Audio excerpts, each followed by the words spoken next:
D'alesio. Very good. D'Alesio. Did I got it right? You did. Okay. I always have to practice because I feel like I screw people's names up all the time. So I'm sorry, but yes, I want to get that right. But Torri D'alesio, welcome to the podcast. Thanks, Tim. I'm excited to be here. Yeah. Thank you for taking the time to be here and driving all the way out. Although I think you're spending time in LA this weekend, right? Yes. Yep. That's dope. Yeah. I like it. Well, let's get into this. You have a pretty famous last name, at least in the fire service world. I do? Yes, you do. What do you mean, do you do? Yes, I think I want to say even when I was on probation like 18 years ago, someone recommended me to go to, I think at the time it was your dad, the shop when your dad was running it, right? Yeah, my grandfather. Grandfather. Okay, grandfather. Yeah. Yeah, so it's been like, you guys have been around a long time, right? We have. So we've been servicing fire and first responders for the last about 30-ish years. But yeah, when I do talk to different firefighters or different paramedics, it's hit or miss on whether they've heard of us or not. So I'm always kind of surprised when people say, "Oh yeah, you're super well known." I'm like, it's kind of fun. Wait, really? You guys don't know about you guys yet? Some don't. Yeah. I feel like you're the family company's been in the game for a long time. Well, I love that. Yeah. I mean, it's been my whole life, so I don't know any different. Well, when did your grandfather start that company, and did it start out as a like leather craftsmanship? It didn't. So it started off, they did little odd jobs here and there, cabinetry making, leather reupholstery. They went into fashion for a time. But yeah, so it started for my grandparents' third wedding anniversary. My grandma bought him a leather wallet making kit, and he fell in love with the craft. So his coworkers, his family members, they started asking for little odd jobs, wallets, belts, suspenders, dog leashes, like you name it.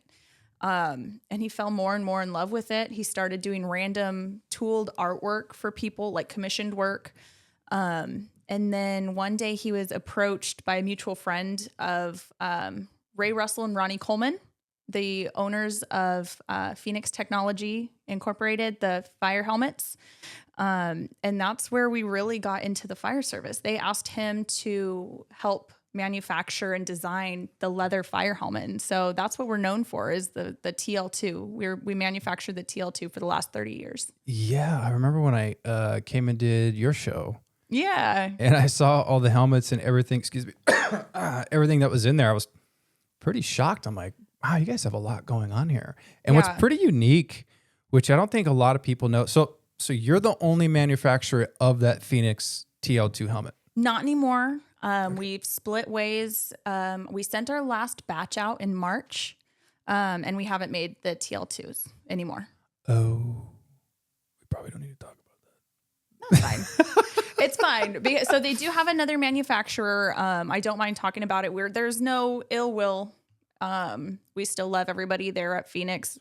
I still call Ray. Like, yeah, we're good. Yeah, but I think when I was walking through there, the machines to shape and make the leather, like aren't you the only ones that have those machines that your family made?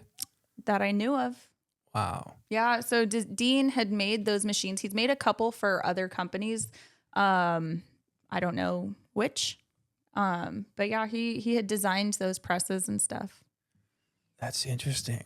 That's okay. So from start to finish, when you make these traditional leather fire helmets, how long does that take from, moment one, when you start cutting each piece of the helmet with the leather to when it's finished? And do I say painted? I don't know if that's right. So we never painted them. Okay. We were just the manufacturers. We would do all of the leather. We would do the molding, the sewing, all of that, and then send it over to Phoenix. They painted it. They put the guts in. They put the stickers. They put the finial, like all of the things. And then they would send it out to their distributors, who then sent it out to their clients. Oh, okay. So when it comes in that, it's like natural leather, right? Yep. It's just like a light brown. That's how you send them out. Correct. Okay. And then whoever gets it, they can do the custom work or whatever they want to do. Yeah. Right? So Phoenix would have the order. Okay. It needs to be yellow. It needs to be red. It needs to be black, whatever. And then they would paint it. They would put the impact cap, the suspension unit. They would put all of that in it. and send it out. Oh my God. So it's like a whole process. So yeah. So how long is that process to when you start and send it out? So my process, when we did a batch of like 10 helmets, and depending on dry time, it would take anywhere from 10 to 12-ish hours for the entire process, including dry time, to complete. Oh, so it's not weeks or months. No. Like we were able to ship out 200 helmets to Phoenix every single week. 200 leather helmets a week? Yeah, 200 leather helmets every single week. I was thinking like, wow, 200 a week. Mm-hmm. That's a lot. Yeah. Well, and I've seen the price of the leather helmets go up like dramatically. Mm-hmm. I almost said dramatically. I would That's roll like with it. Because, okay, I get it. You were mushing drastically wait a minute. and dramatically. Hey, we've just come up with a new word. It's fine. I like that. I'm going to write that one down. Do it. Shakespeare did it all the time. Yeah.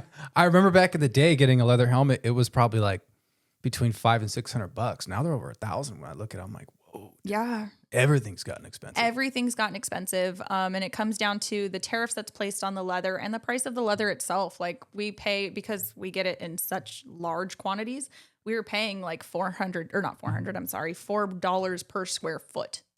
Oh. And so when we're ordering 10,000 square feet at a time, Right. that's all adding up. It's so hard to do business, man. People just It don't is. get it. It is so hard. I thought about this because you know firefighters very well. Yes. Okay. They're my favorite people. I love them. I love them too. They're my brothers and sisters, but they're also very cheap. Yes. Okay. Do they come in? Some come in and try to get like a firefighter discount. No, I've never had that happen. I do get a lot of, wow, that's all you charge? And I'm like, if you want me to, I can add on like $20. Yeah, Like, I don't mind. Do you want it to be more? We do could you want do it that. to be more? Like, sure, bud. I'm happy to help you. Yeah, so I do frequently get, are you serious? Like I just paid $115 for the same thing and you're charging me $80. Wow. Yeah. I mean, it sounds like a good deal. I'm like, man, maybe I should. Yeah. No. So you make not just the leather helmets, or right now I guess you're not, but Yeah. You do suspenders, you do helmet shields. Yes. What else do you make? We make the identifier panels, so leather, magnet, and the Sigma Oh, for the helmets. for the helmets, the sides of the helmets. Radio straps and cases, that's like right now, that's the big thing. Paramedics and EMS also eat those up. So that's kind of fun. We've actually gotten really big into EMS lately. Oh, okay. Yeah, and so we do all of that. What other things? Chin straps. Oh, I got a chin strap from you. Yeah, That's right. You did. You do little trinket stuff too, right? You do keychains. Keychains, dog collars, leashes. That's so cool. All of it. We made my cousin one year an Indiana Jones whip. Stop. Yes, his favorite movie was Indiana Jones when he was a kid, and so we made him like an Indiana Jones whip. That's dope. Right? That's So super fun. dope. Oh my gosh. Now, if you want to real quick, because man, I keep coughing. Show off your presents. Yeah, well, and I paid for it. I'm not asking for free things, so people know I'm not cheap. Okay. But you did make me some suspenders. Let's check those out. If you want to Yes. show everybody real quick. Absolutely. Can I stand up? It might be hard to stand if you can I'm short. pull them in front of you, maybe. There we go. Can you see it? Beautiful. Got the wife and babies on there. On the left, right by your heart. Oops. See, now I'm smacking everything around. Then what do you want me to do with these? Oh, you can just put them back on the side. I want people to see them. Those look great. I'm excited to actually start using those. I'm excited for you to wear them too. Yeah, I really appreciate you making it. They look really good. Do you have your turnouts? I can help you put them all together. Oh, if I you don't bring want. them home. Smart man. Yeah, I don't bring it. No, I try to always keep work at work. And when I'm home, it's like, shut it down, man. I'm home. I'm with the family. I don't want to talk Good. about work. I don't need to know about staffing and things that are going on. So unless, of course, I have to work at another station, I'll bring it home. But I'll usually just leave it in my garage. Good. Yeah, but how long does it take to make suspenders like that? Well, yours took a little bit longer because we lost the order. I love it. So I kept, I had it luckily in my phone because I was texting you about it. But yeah, so we lost the paperwork, but we got that handled. But she wrapped this up in about an hour. Oh, that's it? Yeah, maybe an hour and a half. We had to wait for the paint to dry. Dang, it looks good. I can't wait to show my wife. Those are super dope. Right? I know. I'm excited to see like her reaction. Yeah. No, it looks really, really good. Oh my gosh. Okay, now if you can say this, you pretty much service most of California. You do out of state as well, fire departments? Yeah, so we're the preferred vendor for CAL FIRE. Hey, okay, so that's Right? your biggest customer? Yes, CAL Okay. FIRE is our biggest. So CAL FIRE, is that with helmet shields? Mostly suspenders? shields, but because we're the preferred vendor for CAL FIRE for the shields, they come for pretty much everything else too, unless they know like a friend that also does this kind of stuff. So yeah. They come for the radio purse? The radio purse, they do. They do. Who wouldn't want one? When we're on these expos, we'll attach them to our purse sometimes and wear them that way too. And just like a little bit of free advertising. Yeah, I don't think people realize how much work you put into this company because did you inherit this? Yes. Is that kind of what happened? Yes. So honestly, I feel like a little leather princess. I've grown up in it. I know I've had one other job. I know almost no other job except for this. I've been doing it since I was 5 years old and old enough to sew and reach the pedals of a sewing machine. So I've literally grown into it and it was being taught to me every step of the way since I was little. So it's kind of a fun little, this is my life. Yeah. I mean, I think to inherit this, I mean, it's a huge company and what you do, that's a pretty big undertaking. Yeah. I'd be very nervous if they're like, hey, this is your company now. I'd kind of be like, what? Yeah. So I've been running it for the last 4 years now and I'm still that way. Every time I walk into work, I'm like, oh my gosh, what am I going to do today? Like, it's like make or break every single day. Oh, I'm sure. Yeah. Now, how did you inherit the company? So it was my grandparents. My grandmother, unfortunately, she left us a couple years ago. And so now obviously my grandfather's going to be 80 in August. And so he's now faced with, okay, my time here is limited as well. And so we're moving into the next phase. And so I'm starting to take over more responsibility and learn a little bit more in depth everything that he's done to make it so successful the last 30 years. And now it's my job to adapt to what we have now, the technology and all of these amazing events that I'm fortunate enough to go to, the expos and stuff, and meet new people and to further grow the company. Yeah, it's interesting because think about like how much time has changed from when your grandfather started the company, right? There was no internet, social media, ordering online, none of that stuff, right? So I'm sure everybody had to come in. On top of him, like you said, building it, right? You started with cabinets, then making dog leashes, and you got a leather making wallet kit, which is pretty cool, right? Yeah. Because I love hearing stories of how people started either, their hobbies or their business and the success behind it. Because it starts from nothing, right? Mm-hmm. If somebody took a chance and stepped out in faith and was just like, well, I'm just going to give this a shot and go for it and see what happens, right? Yeah. But from when your grandfather started to now, like, huge change. Not only that, but prices. Yes. Right. And then on top of that, you have employees that you have to worry about. And that comes with its own set of challenges, I'm sure. Oh my goodness, it does. Yeah.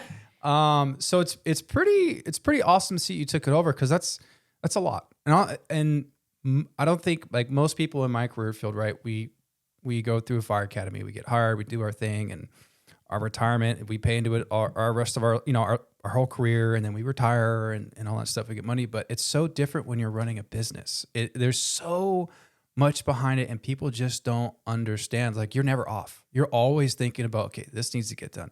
That needs to get done. And on top of the travel that you're doing, going to all the expos and FDIC. And I think that's how we met, because I met you up in Sacramento, right? Yeah, we met at the Fallen Firefighters Memorial. That's right. Rode my Yeah. motorcycle up. Let's go. Yes. Yeah. Yeah, you boys treated us very nicely. I hope so. Oh my gosh, we loved you so much. All of you. They're good dudes. They're incredible. Men of Fire is pretty awesome. They're honestly, it truly is like a second family. Yes. And I felt that just meeting you all for the first time. And I'm like, wow, these guys are extending such a courtesy to me, who's just me. I don't No, but like, we're all somebody. it was such an incredible feeling. Yeah. So it was, I think that was that last year? I think it was last year, right? Yes, last September. Okay, yeah, that was last year when I met you. And then, so you go there, you go to all these expos. You're a mother, and you have a family. So it's not just time at work locally, but you're also traveling. Like, how do you handle all that? Being I guess you could say CEO, but also keeping the company going, your employees, being a mom, traveling. Like, how do you kind of juggle all that? I have a planner. Hey. Always on my desk. It's always open. I have a very good calendar app along with a very large calendar in my office. I write everything down. I also have a very good tribe at home. My kids are very active in sports. And even right now during summer, like I rely on them so heavily. My friends. So, and like I met them because they were, we were all on the same baseball team, our sons. Okay. So when I can't make it to things, they're at baseball practice. They're at baseball games with my kids, or softball or football or wherever the sport is. They're sending me videos. They're sending me pictures.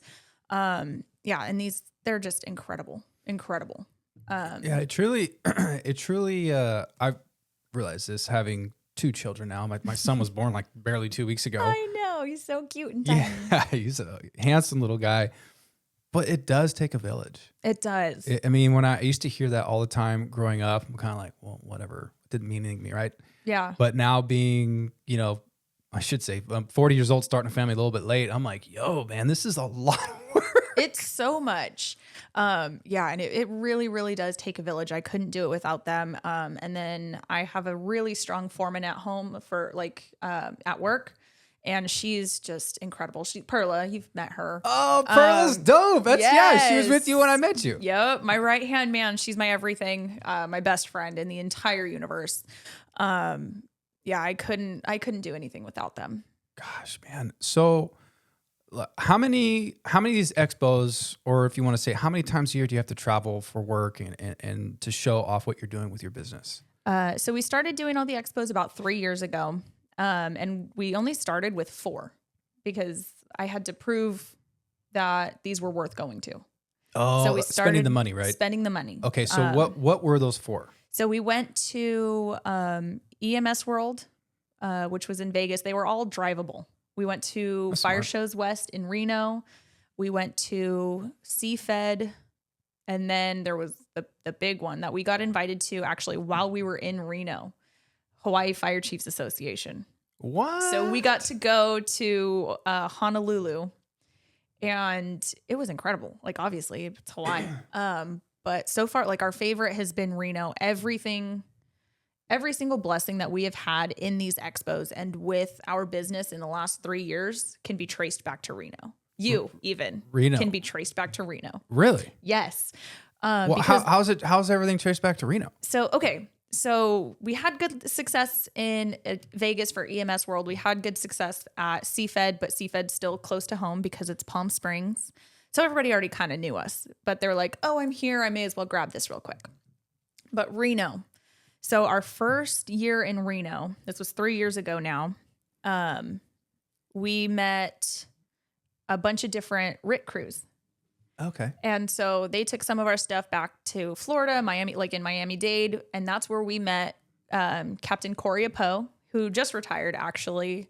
And he's the one that invited us to Honolulu originally.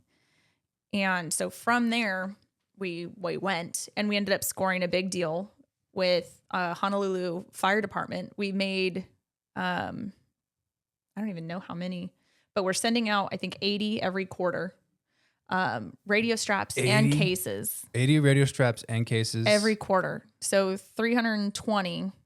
So that was a pretty big deal for our company. Wow. And we met him in Reno, but he took back a set of suspenders and a radio strap and a radio case, and everybody loved them. And so they wanted the radio straps. And then from there, like we just met a bunch of guys, BA Shields. We met people from Fast Rescue Solutions, and both of those companies have really helped us to navigate other expos as well. And then, so like, we're going to fast forward to this past year in Reno, getting closer to these guys, making more relationships. And then, so going back to Fast, we met Steve, I don't know his last name, and we told him that we were going to the Firefighters Memorial. And he's like, oh, no way. Like, I live right there in Sac. I'm going to hit me up.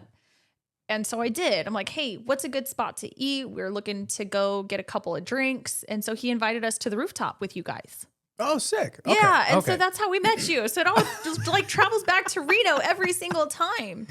And then through Reno, again, we were in FDIC in April.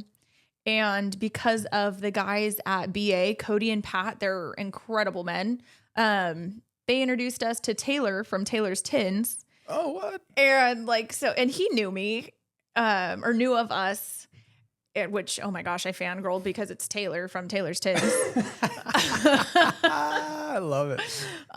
And so now like he's cheering me on, and, he's so supportive, especially of like what we're planning to release for next FDIC. Okay.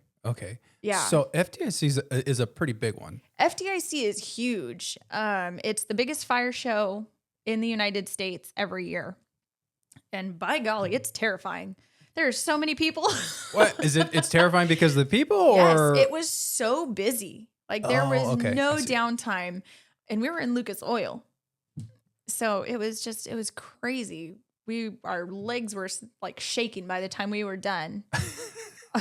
Well, FDIC, is it a week long or just a weekend? It was the whole week. And luckily we were in Lucas Oil because BA and Fast, they shared like a little space next to each other. They're in Firefighter Alley on their way to Lucas Oil. So people were coming in as they were setting up. And so they had to deal with setting up and having customers and making sales, all of that at the same time. And I'm like, oh my gosh, I can't even imagine. That's going to be us next year because we're going to be in the convention center. People are going to be walking around during setup. Wow. You know, all these years I've been in the fire service, I've never been to FDIC. Do you want to go? I would actually love to go.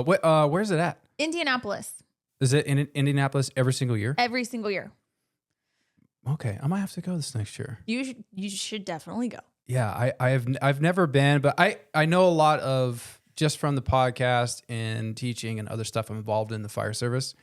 I know a lot of instructors, and a lot of them go there and they teach and they do stuff, but I've never ever gone. I always just do like there used to be Firehouse World in San Diego. Yeah, I heard about that one. Yeah, that was a big one for a while. I used to go down there, and this is different days, different time, but we would go down there and we would go to Firehouse World. It was usually a weekend, and then we would party pretty freaking hard. I feel like that's all FDIC is. Man, I cannot keep up. Yeah. I don't drink as much as I used to, but I could see it being a pretty good time, especially like towards the end of the week. I'm sure it gets pretty fun. Yes. And you would think the end of the week, but no, it's all in the beginning of the week. I feel like everything happens on Wednesday, Thursday, which is like in the midst of it. And I'm like, you guys are dumb. Wait, right in the middle of everything? Right in the middle of everything. God. You gotta love freaking firefighters. Oh my gosh, so much. Yeah. What can you tell from going to FDIC? Do you get a lot more business from there, exposure? I mean, is it worth the travel doing all these shows? It totally is. Because I mean, we may not always sell a lot of product, but that's never my main goal. My main goal is to meet people and to build relationships. Because that's what we're here for. That is our purpose on earth, is to build these lasting, memorable relationships, you know? And well, I'm going to go back to Reno again. Like, no, we didn't sell a whole lot that year, but because of it, I've met you. I've met people from BA, like some of my really close, good friends I've met through all of these expos. And it's been such an incredible experience. Well, it goes to show you the importance of, well, like you said, connection, but networking. Networking, yeah. Networking is a big deal if you're trying to get a product or even this podcast. Like it started out, and I want to say, gosh, I was just bringing friends on. It was a plastic table down in my kitchen. Yeah, you gotta start somewhere. Yeah, and we would just sit there and talk, and then it just started to grow, and then people were asking to come on, and just from this podcast, that networking that I've been able to do in the contacts has brought on so much more opportunity, not with just this, but other things. Oh, absolutely. Which has been pretty awesome. And that right there showed me like it's very important to, well, one, treat people with respect. Yes. That's huge, right? Treat people with respect, because you never know who you're going to meet and who could actually change your life and help your business and what you're doing. Yeah. But two, that connection, because then it's like, hey, you should talk to this person who's involved here. And then that person, oh, you should talk to this doctor who does this. Yeah. Hey, this psychologist does this for first responders. And so it all just kind of starts to snowball and work, which is pretty awesome. But that's why I ask, gosh, how do you do all this running this business and also being a mom?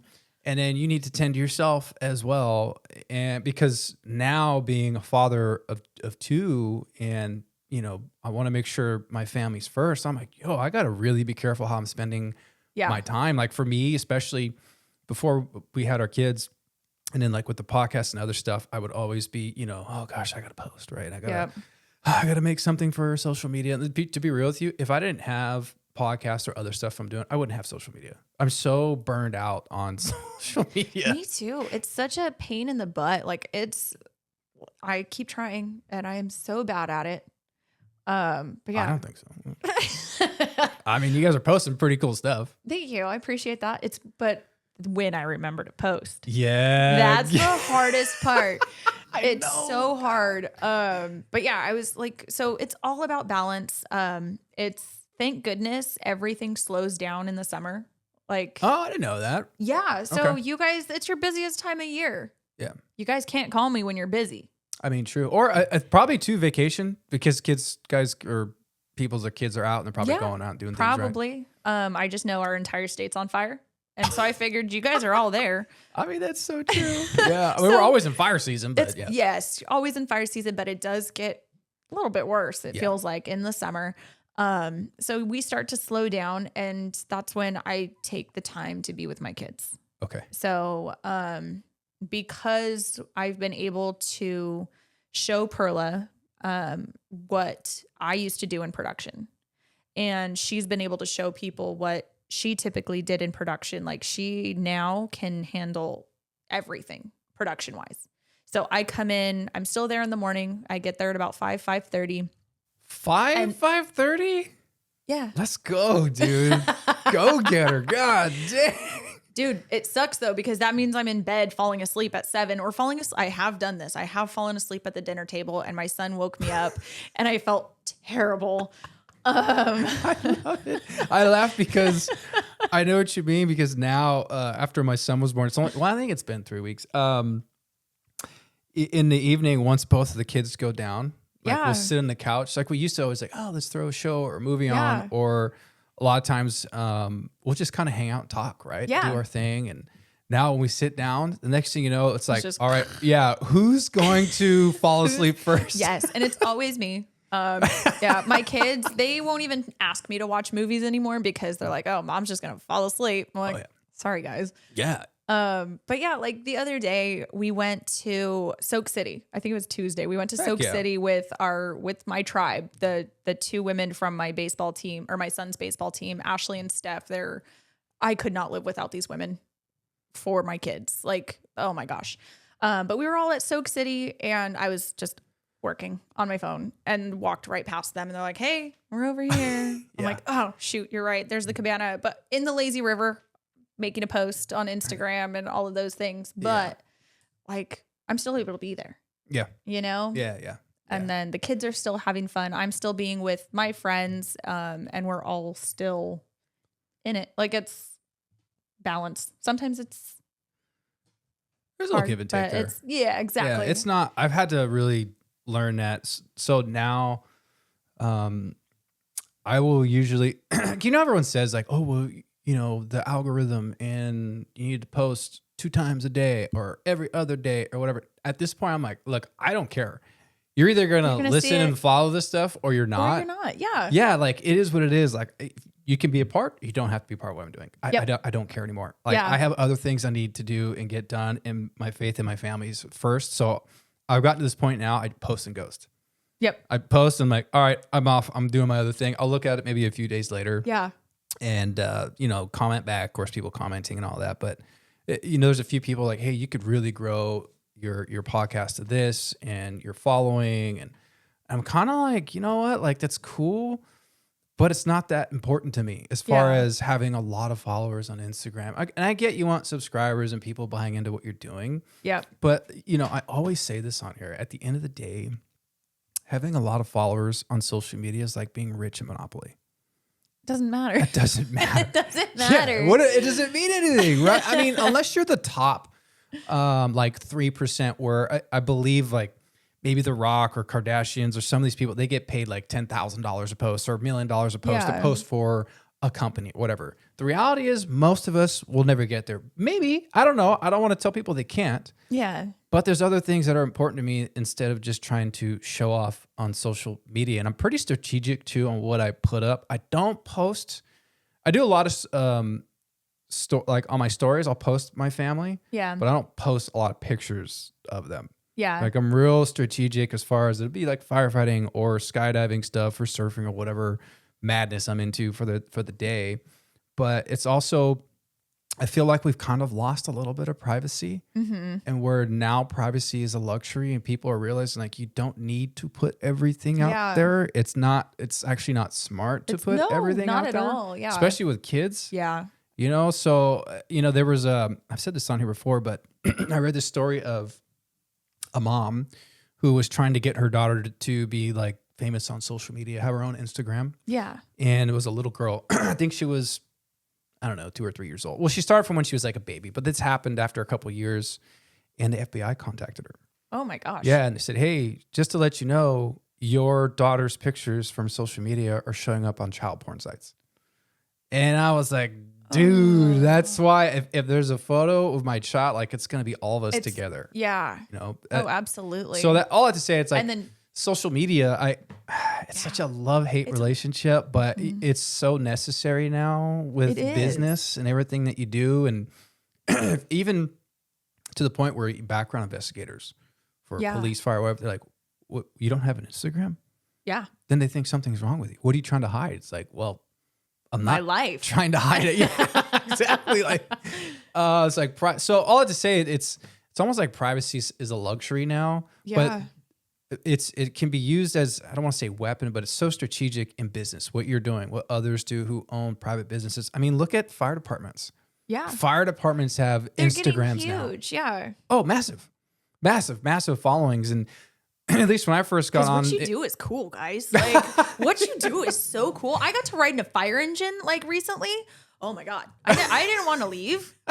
It's a lot of fun, right? It's so fun. Yeah. I got to do the sirens. Like, oh my gosh. Okay, but here's the thing. You need to come stay for like 2 or 3 days in a row and get up with us at night. I would love to. Stop it. Oh my God. I already don't sleep, Tim. I can actually be productive. I believe that. So hell yeah, count me in. That's the one thing I'm trying to, like, I'm figuring out now. And I like kudos to all my fellow firefighters who have kids and families much farther along than I do, because I'm starting at 40. But we work 48, 96, but really it's we work 72 hours or 96 on and come home for like 2 or 3 days. Yeah. And there's times, you're up all night for days on end, and I come home and I'm like, dude, I'm pulling up. Like, I still need to be a husband. I need to be a father. It's like, I want to get to work on it. And I got to do this on the house. I got to record this podcast. Yeah. Oh man, this guy wants to go skydiving this day. Oh, I got to go take this class. Yeah. It's a lot. It's a lot. And I don't know how you guys balance it either, because like what you see and what you experience is so crazy. And then having to decompress and come home and separate all of that. And like, it's so much. So kudos to all of you guys. Like, you guys are incredibly strong people. It's an interesting balance, as it is for you. That's what I would say. Cause I'm trying to find the fine line of working overtime. Like what's enough, right? That's my biggest question. Like I remember my first 10 years, it's kind of like work as much as possible, and I get it, right? I'm trying to save, I'm trying to buy a house and establish myself. But then now with kids, it's like, I can still work as much as I want, but now I'm trading my time for money. Mm-hmm. I'm losing that time with my children that I'll never get back. So where is the fine line, right? Cause I can't take any of this with me when I die. Yeah. You want to, so that's why I say, because we want to do well with what we have, be successful. And there's nothing wrong with doing well and having a lot of money. Yeah. But there's a give and take. Yes. Do I want to give up that time with my children for an extra dollar? Or do I want to stay home, be with them, maybe cut back on spending or whatever we're doing, and have that time with my children that I'll never get back? Because what is it? Like someone said, you truly have like 16 birthdays and holidays with your kids before they're off doing their own thing. Absolutely. Because I sat down with one of my friends, Steph, the other day, and she looked at me and she's like, can you believe we have 9 more summers until the boys are 18? God, isn't that wild? When you think about that, oh it's my so gosh, wild. It was awful. And I'm like, okay, but you also have to think about as soon as they're 16, 17 and have a car, they're gone. Oh yeah. We have less than that. Yeah. And so, oh my gosh, she just ripped my heart out. Yeah. And I was not prepared. But like, honestly, I'm the same as everybody else. I'm living paycheck to paycheck. I live in California. I feel very successful, even though I don't necessarily have the money to keep up all the time. I count my success. I'm able to be there and coach my kids' baseball team. I'm able to make it to majority of the practices, majority of the baseball games. When I am gone for those expos, I miss probably 1 or 2, but thank God I get the other 10. Right. Right. I'm there for majority of dinners. I'm there. I show up. Yeah. And that's what counts. Yeah. I'm there for the important school things. Like, and you'll feel that when your kids get into sports or skydiving. It's a good time. I always tell people skydiving is the most fun you can have with your clothes on. Oh my gosh. I love that. I still don't think I could ever do it. Oh, you can do it. Oh, you can do it. My wife, she's done 2 tandems. Okay. I told her, hey, I'll pay for you to go to free fall school. Like, let's do it. And she's just like, nah, I'm good. The 2 times were good enough. Yeah. So, oh my gosh. But you could do it. You could totally do it. But yeah, the time with our families is super important. Yeah. And it's unique for us in the fire service because yes, we can work overtime, but there's also times where we get stuck at work because of the brush fires, or I think like your biggest, I don't know how to say it, not employee, but Cal Fire. Sorry. Yeah. Cal Fire. I mean, they do, from what I understand, staffing patterns, so they'll get stuck at work for weeks on end. Yep.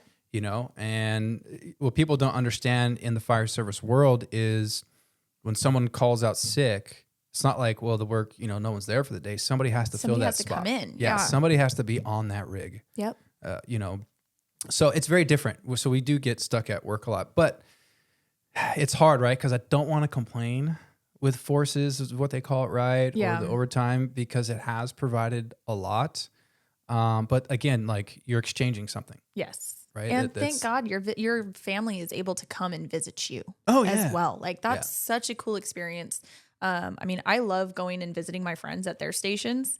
And so I can only imagine like that child wonderment in their eyes, like, wow. Oh yeah. Getting to see the engines, getting to see all of the cool toys and like, wow, my dad saved a life today. Like, that is pretty cool. That's the coolest thing ever. Yeah.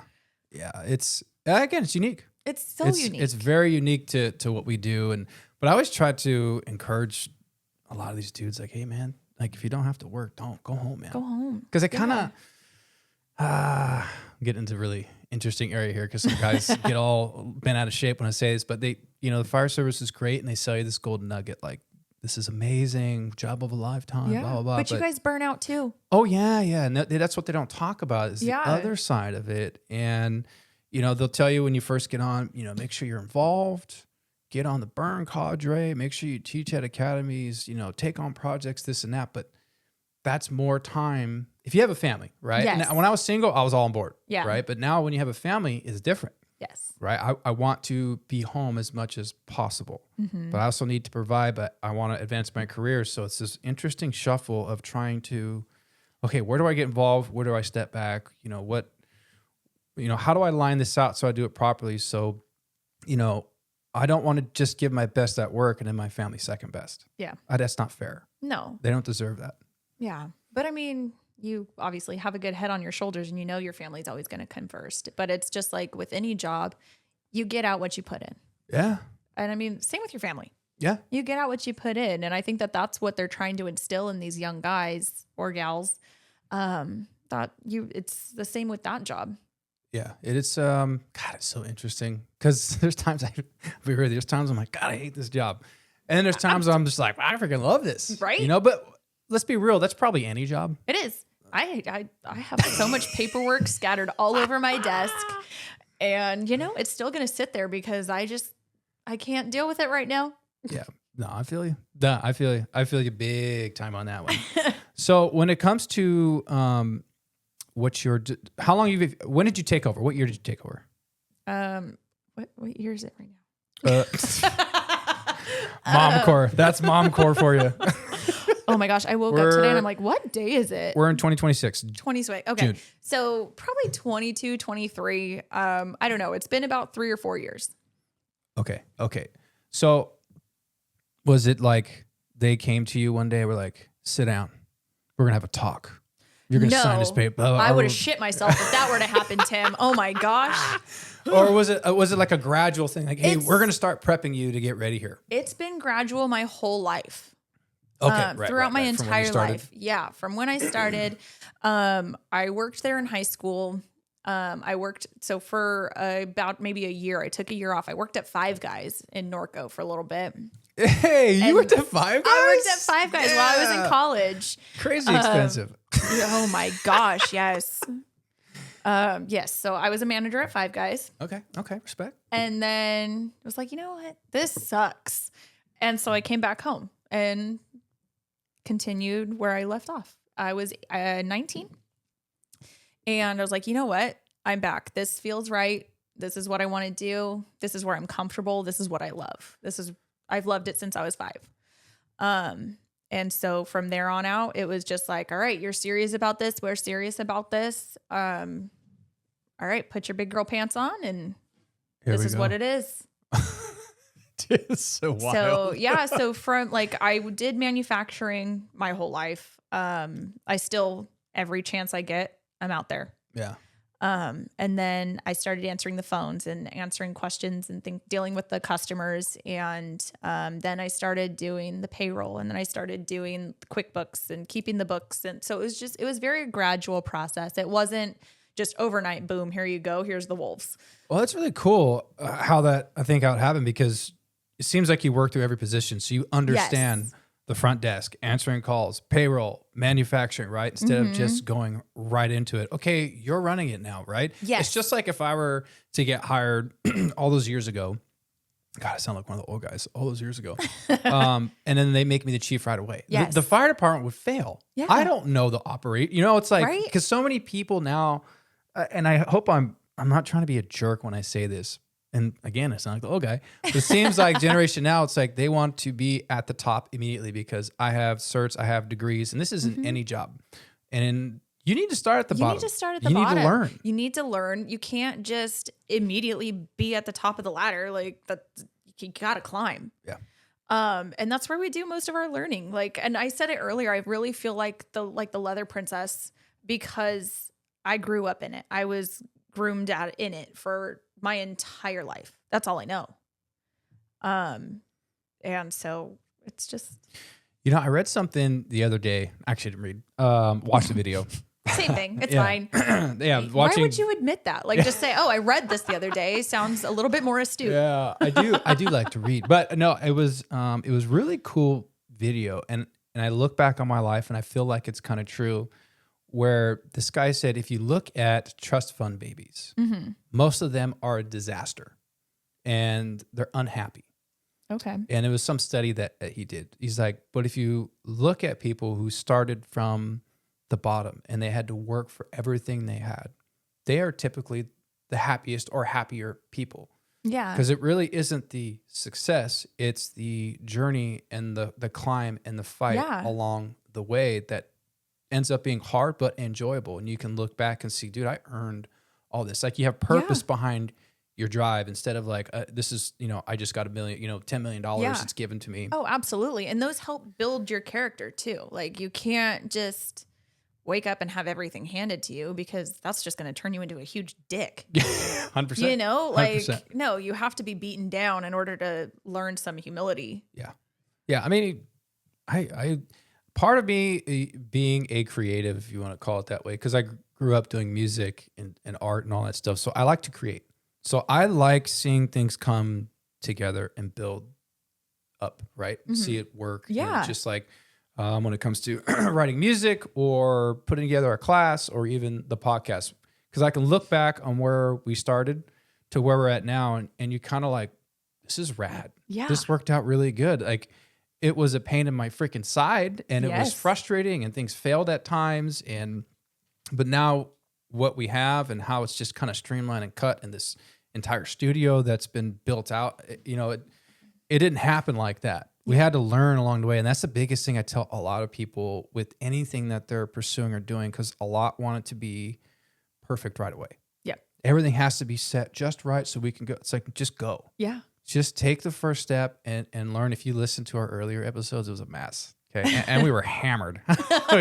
We were drinking way too much on there. But that's why I say, like, the journey along the way and to get to where you want to go is where you're going to meet people, the connections, those life lessons, the mistakes, the successes, and all that builds up to when you get to where, you want to be at, whether it's success or maybe that failure is a setup for your next success, right? To where you need to go. So that's why I always think, like, it's really the path that you're on that people tend to forget. Like, look around, like, what you're doing, the people that are supporting you and what you're doing and what you're working hard for. Like, this is a part of it, right? It is. And it's kind of cool. That's what I think. Sometimes it's frustrating as hell. Oh yeah. Frustrating as hell. And that's the perks that, like, I mean, Jordan's not here, but I'm sure he reminds you all the time, Tim, calm down. Like, look how far we've come, and it's going to take some time. You have to take these steps. And because I know that's what Perla is for me, because my head always in the clouds.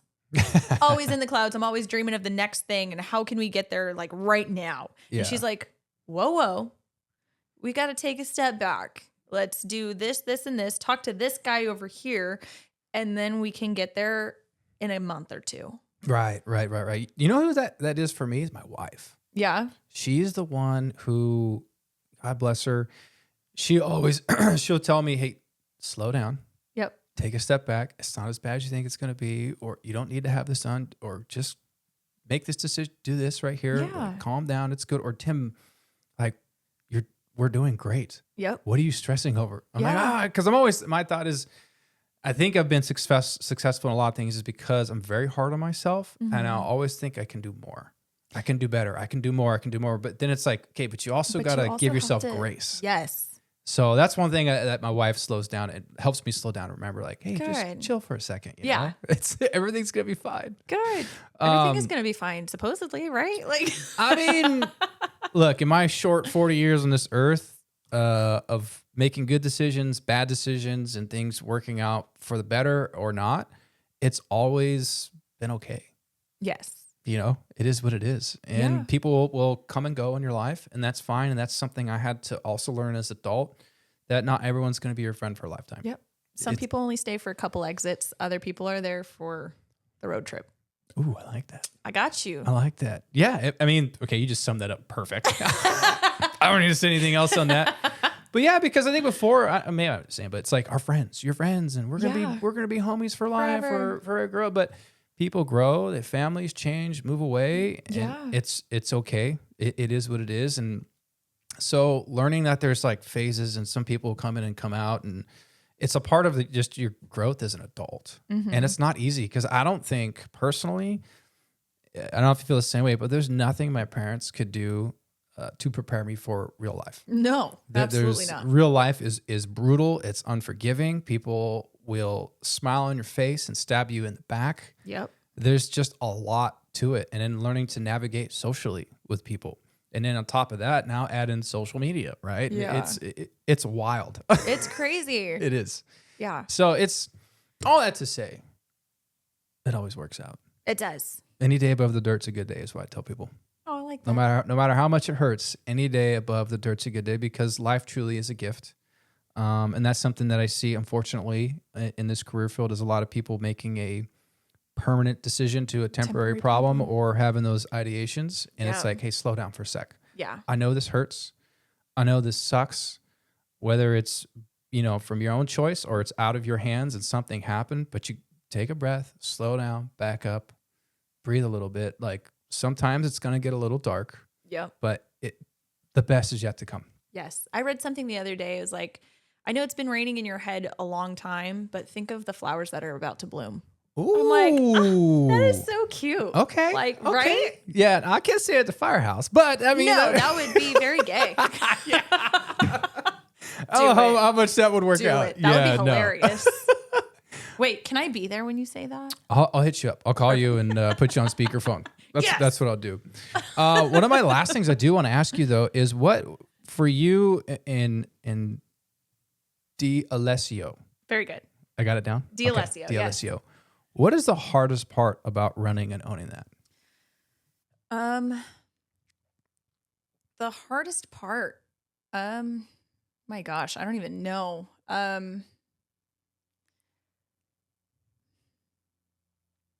mean, if it's multiple, I don't know. That's okay. I think it's letting go, honestly. Hey. So I really, really struggle with allowing people to help me. Okay. And so it took a very long time for me to be able to let go of production and just trust that my team has my back. Which I always say, like, absolutely. They're so good at what they do. I know logically they're probably more qualified than I am half the time. But that was the hardest thing was letting go and allowing them their space to do well and do better. And I don't even have to step out into production anymore. If I didn't want to, I didn't even come into work on Tuesday. And so, letting go, I think, is the hardest part and allowing people to help me. Gosh, don't you think that I feel like that's the hard part for a lot of leadership. Yes. I think in any facet is to step back, let go, because you used to be in that position, right? Yeah. And work, and they're so used to, doing their thing. Now you're, looking at it from a higher level. Yes. Let them do their job. Let them work. Do your thing. Let them do their thing, right? They're going to figure it out. And of course, if there's stuff that you need to address later on, go for it and do what you need to do. But you don't want to be the micromanager. Exactly. That's the worst. And that was another really, really hard part. It was like, okay, I do it this way, but you're doing it this way. It's like folding the towels wrong, and it's just. My wife, she doesn't let me. Oh my God. Laughing. So she doesn't like how I load the dishwasher, fold towels, but so be like, hey, because it's not her way. It's not the right way, Tim. I know. That's funny. why I said it specifically too. Well, okay, so it's because like the other day I was like, hey, I'll don't worry about it. I got the dishes. Like, she's like, no. I'm like, what? I'm trying to help out here. Like, I got it. Like, you just gave birth. She's like, you don't load the dishwasher right. I'm like, what the? Then I was like, do the dishes get washed and done? Yes, right? And even to the point, she's like, yeah, but even how you put them away, you don't know where anything goes. I'm like, the dishes are, the plates are with the plates. She's like, no, the other stuff. You just throw things randomly anywhere. I'm like, okay, well, it's put away though, isn't it? Like, no, it's not, Tim. It's not, because when I expect my measuring cups in one drawer and they're not there, and I have to search my entire kitchen while I'm cooking dinner, the chicken's burning. Like, no. Oh my gosh. I get it. Team Tanya. I love her. This was another thing that happened to us, like when she first moved into my house. You know, I was married once, divorced, but I still have my house kind of like my way, right? Yeah. My things everywhere. Everywhere. And it was funny because she moved in. She's like, your kitchen looks like a showroom kitchen. Do you use it? I'm like, well, yeah. I mean, all I do is like cook eggs and some meat sometimes, but I mostly grill. And I had just a couple plates.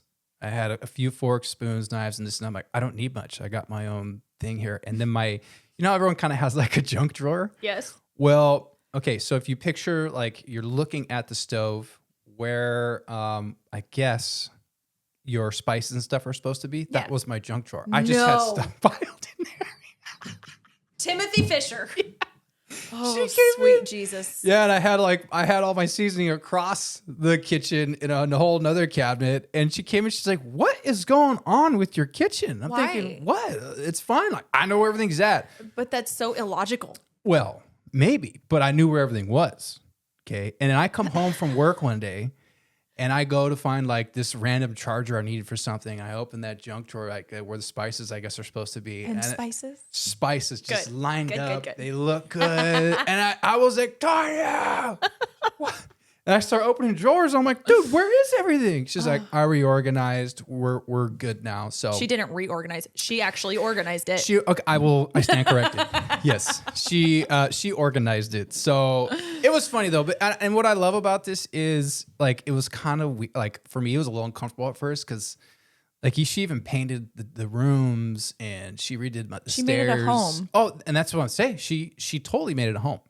Like I also have like 1,000 candles in the house now, but the house smells good. Smells great.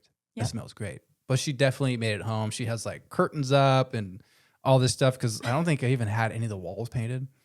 It was just white. You're I had a man. like one couch. That's okay. Yeah. Well, I mean, I'm gone most of the day. Yeah. I don't have kids. Like we're together. We were dating at the time, and yeah, she came in. I had like I think I threw out like a couple of couches. I had a big chair and one couch, but she's like, of course you have like an 85-inch TV. I was like, yeah, that's the most important. Yeah. Hey, you didn't have folding chairs. No, that was my first house. I was poor as hell. But it all worked out. Yeah, she's got everything organized everywhere, so I love it. But no, I like that you said that. And I like the honesty behind it because I think that's hard for a lot of leadership is to let go and just let your people work and do their thing. Because you can assess from afar and let's address this, let's change that, and also how you approach your employees or your personnel that you're in charge of, right? Perception's 90% of the battle. So, because I deal with that sometimes even at work, right? I don't like captains who are know-it-alls. Yeah. I don't like the captains who micromanage all day. You know, I always want to say like, dude, all you got to do is sit in that right seat. Tell me where I'm going. Where's my water supply? Yep. Let everyone do their thing, right? Yeah. Now, that's, of course, you got to tell them like hose or rescue, and he's got to, if we need more resources, he'll get all that. But a lot of times, if you have a really solid crew, a well-seasoned crew that's been on a long time, not going to need much direction. But there's still captains out there that just like, we're going to do this, you got to do that. It's like, dude, we know our job. Can you just chill for a second? Like, it's going to be okay. We'll tell you if we need anything. Exactly. And that's exactly what they've all told me. We will tell you if we need you. I'm like sitting in my office. I mean, perfect. Yeah, let's go. I love it. I freaking love it. Yep. So sometimes I'll just walk out and try to like, and just talk and hug and like hang out and just bother them. Freaking awesome. But yeah, so awesome. Letting go, or letting them help me and asking for help if I need it. Those are the hardest parts. Ooh. Asking for help. Asking for help. I've had trouble with that. Yeah, it sucks. I feel like my ego gets in the way. That's if I step back and look and try to analyze like, okay, why didn't you ask for help or this? Of course you feel like embarrassed or I feel like the dumb person, whatever you're feeling. But also it's like, okay, if you just humble yourself and ask for help, it'll probably get done quicker and possibly better. And or even better, or you're going to learn a different way to do it. That's even better. right? So I don't know if you feel the same way, but I've had trouble with that. Yeah. I don't know necessarily if it's ego or if it's just like, okay, I've asked so many people for help and it's never come through, like things like that. That's true. Could be both. Yeah. Trauma from people not coming through. Yeah. I know that one. Or you just fold the towels wrong, so I'm not going to ask you for help folding the towels. Well, I mean, yeah, it's come to that day because a lot of times for me too, like if I try to depend on people to get certain things done, I'm not talking like in the fire service, whether it's, you're doing a side business or other things, people are lazy, man. People are lazy. People are crazy lazy. And I've learned so many times if I want to get stuff done, I'm going to do it myself. And that's why for a lot of times people hit me up, hey, wait, we should do this or we should film that, blah, blah, blah. And I throw out there, I'm like, okay, well, what are you going to do? Yeah. Because so many times it ends up falling back on me because people are like, oh, I don't want to today, or I don't want to do this, or that's a lot of work, or we got to, it's like, look, to build anything and to get to where you want to go, especially if you're filming or podcasting or any type of business, like you're going to eat a shit sandwich for a hot minute. Oh, yeah. You're not going to make money. It's going to take time, but you have to sacrifice. You got to learn your craft and what you're doing. Yes. And so many people don't want to do that. Yeah. They love the immediately hype. want to be good. Yeah. Oh, yeah. They love the hype of it all, but then they don't want to put in the work and show up on time. Like I can't stand when I'm trying to do something with people and it's, okay, yeah, we'll be here tomorrow at this time. And next you know, they're an hour late. It's like, dude, do you do that for work? Yeah. Like, come on, man. It's like, well, we're just filming, It's like, dude, yeah, gosh, but come on, that's man. an hour. Like, it could have been done. Yeah. Yeah. To me, I always, that right there shows me real quick. Okay. If you can't show up and be on time, like we'll do this. I'm never going to work with you again. Yeah. It just is what it is. So, but anyways, I got some questions for you here. All right. Shoot. Okay. So, we do this at the end of the podcast. Oh, okay. Okay. And I throw out the inappropriate questions because yes, there are a lot of inappropriate questions in this box of cards that we have, and I just don't ask them. So the first one, I will ask, you'll answer, and then I will answer. Okie doke. Okay. Okay. All right. If you could pick a fake name, what would it be? Jessica. That's it? Just Jessica? That was so fast. Okay. Hold on. There is a whole thing. So when my kids are especially irritating and it's just mom all day, I'll look at them and be like, sorry, mom's not here. This is Jessica. I'm Jessica. It's a full alter ego going on? Full alter ego. And man, Jessica's a bitch. Oh, God. Jessica, be nice. Okay. Yes. Be nice. Okay. So yeah, Jessica. She's my alter ego. Okay. When my kids annoy me. Mom's not here. Jessica's here. Mine would be David Arugula. Arugula? Yeah. So David. Like the lettuce? Yeah. All right. David is my middle name. Okay. And I always thought it would be funny. I'm like, if I were to ever rap, my name would be Arugula. And can you imagine, dude? You put out a hit and you're about to come out. Everyone welcome Arugula to the stage. Like, yeah. I don't know. All right. I just thought it was awesome. I like it. David Arugula. David Arugula. David Arugula. You know what? I feel like if you add an A to the beginning of anyone's last name, automatically country singer name. Arugula? Arugula. A David? Yeah. Why not? So, because like. Do you like country music? Is that all you listen to? No. I don't like the new country. Oh, okay. But yeah, like I think it was my dad had said that to me one time, and I'm like, you're not wrong. Yeah. Okay. Next question for you. This is a pretty good one. Would you rather have the ability to see through cards when gambling or get $150 million? I've never gambled, so I don't really know. So I guess I'll take the money. Yeah, you know what? I'm going with the money. Yeah. Because I don't want to go sit in a casino all the time. I'd rather, now I would imagine taxes are going to take half of that, especially being in California. Definitely. But half of 150 million, just you could live off the interest alone and be totally fine. There you go. Totally fine. So yes, I would take the 150 million. Yes. Totally take the 150. Totally take the money. Yeah, I'm totally in on that one. Because I mean, if you're gambling, you could still lose. Yeah, don't get into gambling. I used to go gamble a lot back in the day. That's all right. A lot. I don't know how to do it. I'm like, Yeah, I'm bad at math. Yeah, I mean, they were comping me rooms. Oh, dang. Yeah, the most I lost in one day was 40 grand. Oh yeah. Oh, Oh yeah. And then I went back the next day, 160. So you won $20,000. Yeah. And then the next day I won another 40 grand. Okay. It was Something like that. all Yeah. right. All right. Fair enough. Yeah. But after that, I was like, I need to stop this, dude. I'm pushing it here. I'm pushing it real hard here. Yeah. Okay. And don't forget, you got to put that in your taxes, and they're coming for that. Oh shit! I didn't know Oh that. yeah. Oh, it gets logged. Oh, Oh. yeah. Ooh, Oh yeah. You can get rough, yourself in a buddy. lot of trouble. Okay. Let's see here. Okay, here we go. Who is your favorite movie villain? Oh, I don't know. Oh my gosh. Who is your favorite movie villain? Prince Humperdinck.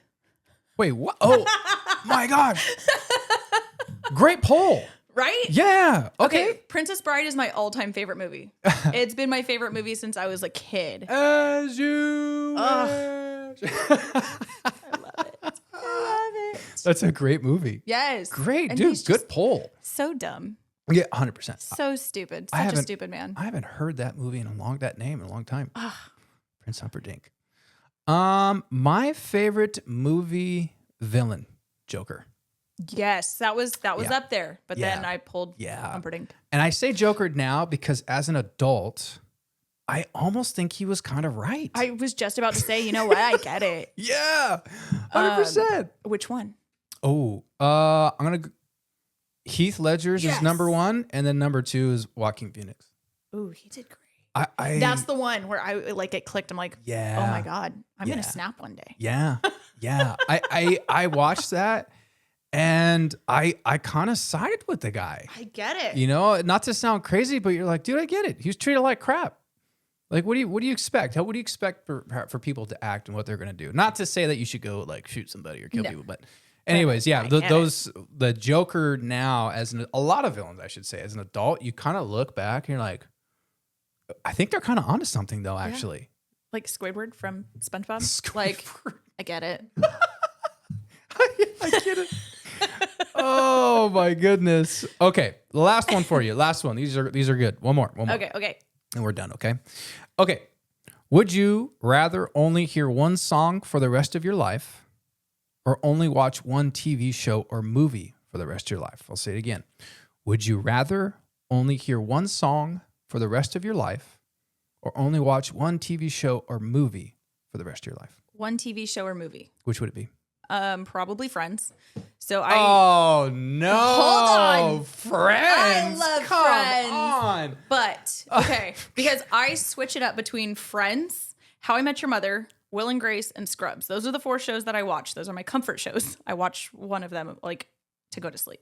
Okay. So Oh, I see. yes, I rotate. What do they call that when there's noise in the background? ASMR? Is that what that is? Oh, I don't know. I call it anxiety. Yeah.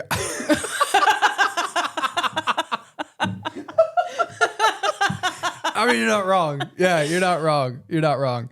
I like it. They're predictable and like they're comfy. Yeah, I get you on that one. Yeah. I think for me, yeah, it would be TV show. I would do one TV show for the rest of my life. Which one? And if it were to be, let me see here. Gosh, I have some really good ones.